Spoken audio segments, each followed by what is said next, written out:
सुबह को देखोगे कि एक आदमी मोमिन होगा, उठेगा, वुजू बनाएगा, फजर की नमाज पढ़ने जाएगा, फजर की नमाज के बाद कुरान की तिलावत करेगा। युस्बिहुर रजुलु मोमिनन, तुम देखोगे कि एक आदमी सुबह ईमान की हालत में करेगा। ईमानदारी के साथ बताइएगा ये ज़माना है कि नहीं। आदमी सुबह सवेरे हालत ईमान में उठेगा, सुबह फजर में वुजू बनाएगा, नमाज पढ़ेगा, कुरान की तिलावत करेगा। युमसी काफिरन, लेकिन सूरज डूबने से पहले पहले, शाम होने से पहले पहले वो काफिर हो जाएगा। वयुमसी मोमिनन युस्बिहु काफिरन, शाम को मगरिब की नमाज पढ़ेगा, कुरान पढ़ेगा, ईशा की नमाज पढ़ेगा, ईमान की हालत में रात गुजारेगा, पूरी पूरी रात ईमान की हालत में गुजारेगा, दुआ पढ़ के सोएगा, लेकिन सुबह उठेगा तो वो काफिर होगा। क्यों? यबीउ दीनहु बिइरज़िम मिनद दुनिया, वो दुनिया के चंद सिक्के हासिल करने के लिए, दुनिया के चंद रुपयों के लिए, दुनिया के चंद टुकड़ों के लिए अपने दीन को बेच देगा। हमने कितने दाढ़ी वाले देखे हैं और जर्जिस हमने अपनी आंखों से देखे हैं। सुबह आदमी नमाज पढ़ा है, रोज़ा भी रखा है, हाँ नफली रोज़े से भी है, नमाज भी पढ़ा है, हाँ उसको कोई टिकट मिल गया है, सरपंच का टिकट मिल गया है, मुखिया का चुनाव लड़ रहा है, या चेयरमैनी का या एमएलए का टिकट उसको मिला है, मुसलमान है, नाम उसका मोहम्मद से शुरू हो रहा है, सब कुछ है, नमाज पढ़ता है, कुरान की तिलावत भी करता है, फजर में तो ऐसे उठा, लेकिन शाम होने से पहले पहले हमने देखा है कि वो गैर मुस्लिमों के वोट पाने के लिए अपने चेहरे पर टीका भी लगा लेता है, मंदिर में भी चला जाता है और मूर्ति के ऊपर वो फूल और माला भी चढ़ा लेता है। अल्लाह के नबी फरमाते हैं यबीउ दीनहु बिइरज़िम मिनद दुनिया, सुबह उठेगा तो मोमिन होगा, शाम होने से पहले पहले, सूरज डूबने से पहले पहले काफिर हो जाएगा। वो अपने दीन को दुनिया के चंद टुकड़ों में बेच देगा। देख लो, अपने इलाकों में देख लो, आसपास के एरियो में देख लो, ऐसा मंजर आप एक नहीं 50 जगह मिल जाएगा। और लोग क्या, अरे साहब हिंदुस्तान में रहना तो क्या, हम क्या हिंदू नेता लोग क्या रमजान के महीने में टोपी नहीं लगाते हैं? तो आप क्या चाहते हैं कि वो कर रहे हैं तो हम भी वही करें? हमारा मुल्क, हमारा देश और हमारे मुल्क का कानून अपने मज़हब पर अमल करने की हमें पूरी इजाज़त देता है। हाँ, दूसरों के मज़हब से हमें नफ़रत नहीं होनी चाहिए, लेकिन आप इस हद तक गिर जाएं कि हालत ईमान में उठें और शाम होते होते आप उसी रंग में रंग जाएं। सूरत हाल आप देख रहे हैं। ज़रा Mumbai high court, Maharashtra high court और आप उड़ीसा हाई कोर्ट वगैरह की के रिकॉर्ड उठा के देखें और वहाँ की सरकारों के नियम और कानून देखें तो आपको पता चलेगा कि ये क्या प्लानिंग हो रही है। महाराष्ट्र गवर्नमेंट ने ये कानून पास कर दिया है कि जितने भी कॉलेजेस और यूनिवर्सिटीज़ हैं, मेडिकल वगैरह हैं, उनमें अल्पसंख्यक में सबसे ज़्यादा मुसलमान ही हैं। ईसाई और यहूदी और मुसलमानों सब अल्पसंख्यक में आते हैं, लेकिन निशाना हमारे ऊपर है। अल्पसंख्यक लड़कियों को 50% एडमिशन दिया जाए। मैं पूछना चाहता हूँ कि आपको हम मुसलमानों की लड़कियों की इतनी फिक्र क्यों हो रही है? 50% का कोटा छोड़ दो, 10% का कोटा ही हमारे मुसलमान लड़कों के लिए क्यों नहीं रख देते हो? मुसलमान लड़कों के लिए कोई कोटा नहीं। यूनिवर्सिटीज़ में, कॉलेजेस में, नौकरियों में लड़कियां अल्पसंख्यक यानी मुस्लिम लड़कियां 50%। और ऐसा कब हुआ? जब नागपुर में एक मीटिंग हो गई और नागपुर में मीटिंग किसकी होती है बताने की ज़रूरत नहीं है, समझ गए होंगे आप। जब मीटिंग हो गई और उस मीटिंग में यह तय कर दिया गया कि अब मुसलमान लड़कियों को स्कूलों में ज़्यादा से ज़्यादा एडमिट करो और गैर मुस्लिम लड़कों को ज़्यादा से ज़्यादा छूट दे दो, और वो लड़के इन लड़कियों के साथ दोस्ती करें और दोस्ती प्यार और मोहब्बत में बदल जाए, और प्यार और मोहब्बत में बदलने के बाद ये दोनों लड़का लड़की कोर्ट मैरिज करें और 2 बच्चे 3 बच्चे पैदा करने के बाद इन लड़कियों को छोड़ दिया जाए आवारा, और लड़के जो पैदा हों बच्चे उनको अपने पास रख लिया जाए और लड़कियों को जो आई हैं उनको धक्के देके भगा दिया जाए। ये प्लानिंग जब हो चुकी उसके बाद यूनिवर्सिटी में 50% कोटा दे दिया जा रहा है। और कुछ ना आकिबत अंदेश आज भी महाराष्ट्र की सरजमीन पर जो मुस्लिम नेता लोग हैं, मुस्लिम लीडर, गवर्नमेंट बहुत अच्छा काम कर रही है हमारी लड़कियों के लिए। ये उन्हीं के दलाल होते हैं। आपने लड़कों के लिए कोशिश क्यों नहीं की? सोचो आप। और बंगाल की एक लड़की, एक औरत, हम नहीं नाम लेंगे, एक हाजी की बेटी, समझ गए ना? बस एक इंटरव्यू में आके क्या बोलती है कि इस्लाम इतना तंग दिल नहीं है कि एक गैर मुस्लिम लड़के के साथ शादी करने पर वो हमें इस्लाम से निकाल दे। और अभी हाल ही में इंटरव्यू क्या आया, उसने अपने पुराना वाला आदमी छोड़ दिया है, अब एक नए लड़के के साथ रंगरलियां मनाई और उसका एक बच्चा भी उससे पैदा हुआ।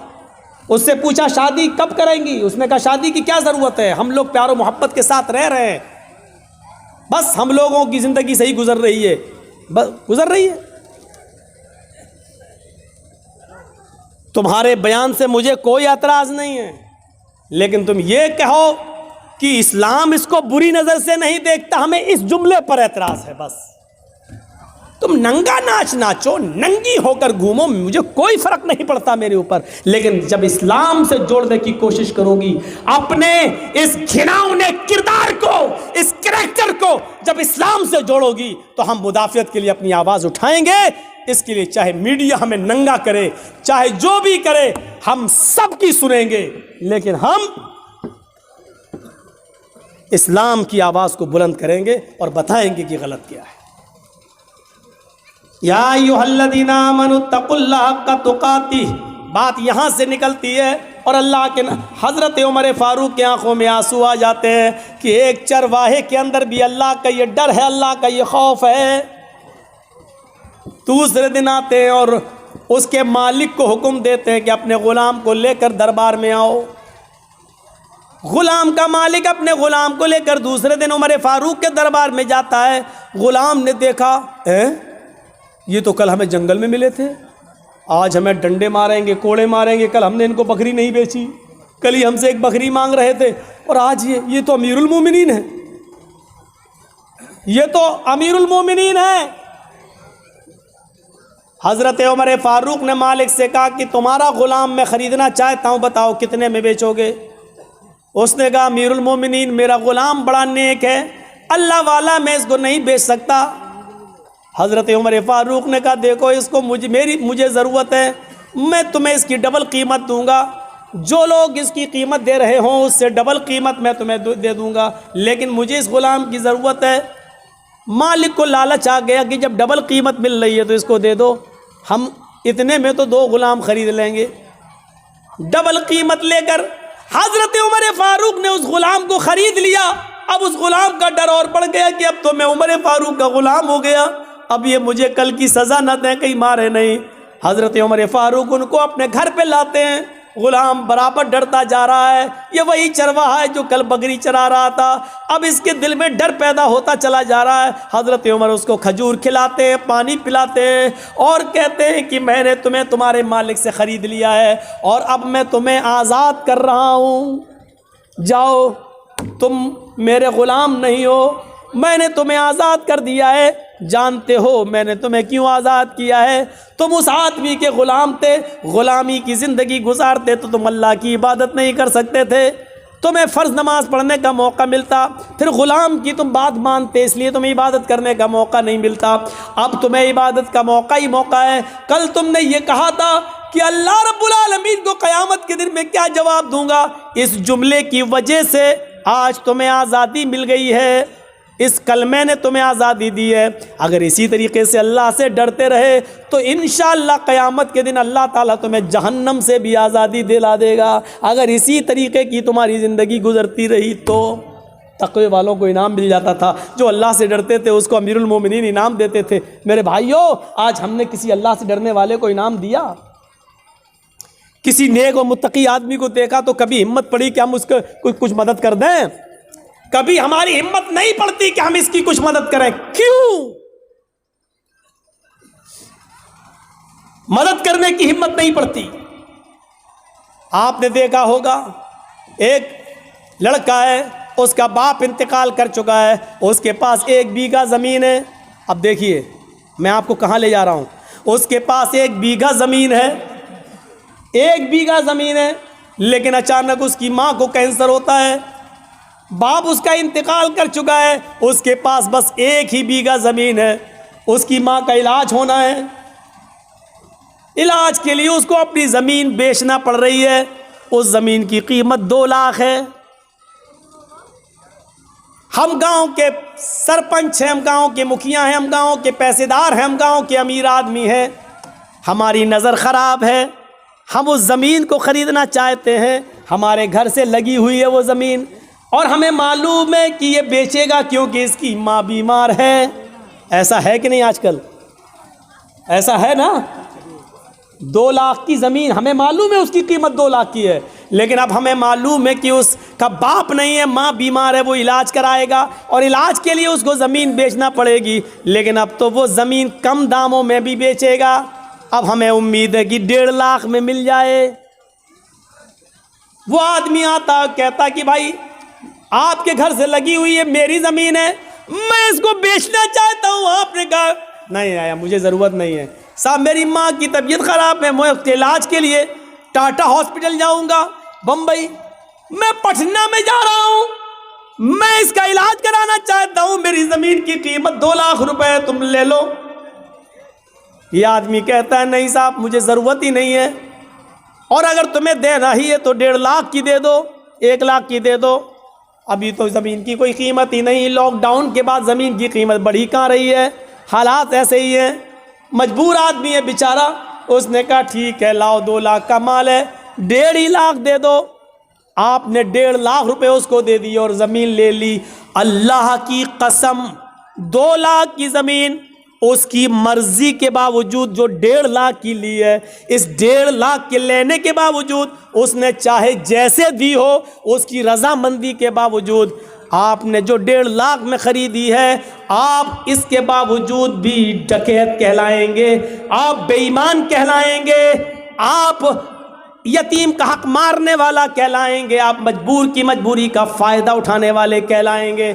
अल्लाह के यहाँ समाज में तो ये होगा नहीं साहब, वो 1.5 लाख में तैयार था, उसने दे दी, इसने ले ली, वो तो तैयार था। काजी शुरैह एक घोड़ा ख़रीदना चाहते थे, बाज़ार में जाते हैं, घोड़ा देखते हैं, पूछते हैं घोड़े वाले ये घोड़ा कितने का है? उसने कहा 400 दिरहम का। काजी शुरैह ने कहा क्या मैं इसको ज़रा चला कर देख लूँ? उन्होंने कहा देख लो। काजी शुरैह उस घोड़े पर बैठते हैं और जाते हैं, थोड़ी दूर चल के वापस आते हैं और कहते हैं घोड़े वाले सच बता कि तू किस मजबूरी में घोड़ा बेच रहा है? उसने कहा मुझे कोई मजबूरी नहीं है। कहा कि फिर तू इतना अच्छा घोड़ा 400 दिरहम में क्यों बेच रहा है? तेरा घोड़ा चलाकर मैंने देखा तेरा घोड़ा 400 नहीं बल्कि 500 दिरहम के लायक है। उसने कहा काजी साहब आप काजी हैं, हज़रत अली ने आपको जज बनाया है, मेरे कीमत 400 मांगी है, अगर आपको 500 दिरहम का लगता है तो 500 दे दीजिए, वरना मेरी तरफ से खुशी से 400 हैं, अगर आप 500 देना चाहें तो मुझे क्या एतराज़ होगा? काजी शुरैह कहते रुकिए, एक मरतबा और चला कर देखता हूँ। उस घोड़े को उन्होंने दोबारा चलाया और आकर कहते हैं आए अल्लाह के बंदे सच सच बता तुझे क्या मजबूरी है? उसने कहा मुझे कोई मजबूरी नहीं है। उसने कहा मुझे कोई मजबूरी नहीं है। कहा फिर तू इतना अच्छा घोड़ा 500 दिरहम में क्यों दे रहा है? उसने कहा 500 में नहीं 400 में दे रहा हूँ, आप 500 देना चाहें तो ठीक है। कहा नहीं, ये 500 से भी ऊपर बल्कि 600 दिरहम का घोड़ा है तेरा। उसने कहा काजी साहब मुझे शर्मिंदा मत कीजिए, मेरी तरफ से 400 है, आप मजीद अगर और देना चाहें तो मेरे कुछ काम आ जाएगा, वरना मेरी तरफ से कीमत 400 है। काजी शुरैह कहते हैं रुक जाओ, एक मरतबा और देखता हूँ। एक मरतबा और चक्कर लगाते हैं और आकर कहते हैं मेरा दिल अंदर से कहता है कि तू किसी मजबूरी में घोड़ा बेच रहा है, तेरा घोड़ा 700 दिरहम के लायक है, तू इसको 400 में क्यों दे रहा है? उसने कहा मैं कुछ नहीं कहूँगा। काजी शुरैह कहते हैं क्या एक चक्कर और लगा लूँ? एक चक्कर और लगा कर आते हैं और अपने जेब से 800 दिरहम निकालते हैं और कहते हैं कि तेरा घोड़ा 400 नहीं 800 दिरहम के लायक है। उसने कहा काजी साहब मुझे सिर्फ ज़रूरत 400 दिरहम की है, 400 दिरहम की है, जो मेरे बेटे के इलाज में काम आएगी।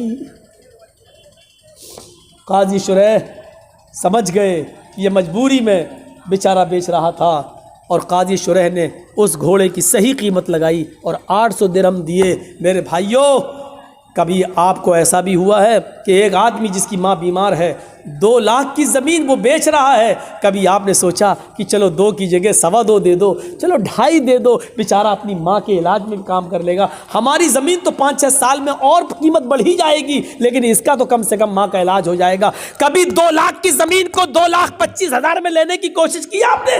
कभी 2.5 लाख देने की कोशिश की आपने? नहीं, 2 लाख की ज़मीन को 1.5 लाख में लेने वाले तो हज़ारों मिल जाएंगे। ये खून चूसने वाले जालिम लोग हैं और जालिमों की दास्तानें भरी पड़ी है, जालिमों की कहानियां भरी पड़ी है। मेरे भाइयों, अल्लाह के यहां मजबूर की मजबूरी का फायदा उठाने का भी आपको हिसाब देना पड़ेगा, आप बच नहीं सकते अल्लाह के यहां इस अजाब से। हमने कभी तसव्वुर किया है, कभी सोचा है किसी मजबूरी का फायदा उठाते हैं? आज ये वाकयात हमें चीख चीख कर क्या बतला रहे हैं? कभी इन वाकयात की तरफ हमने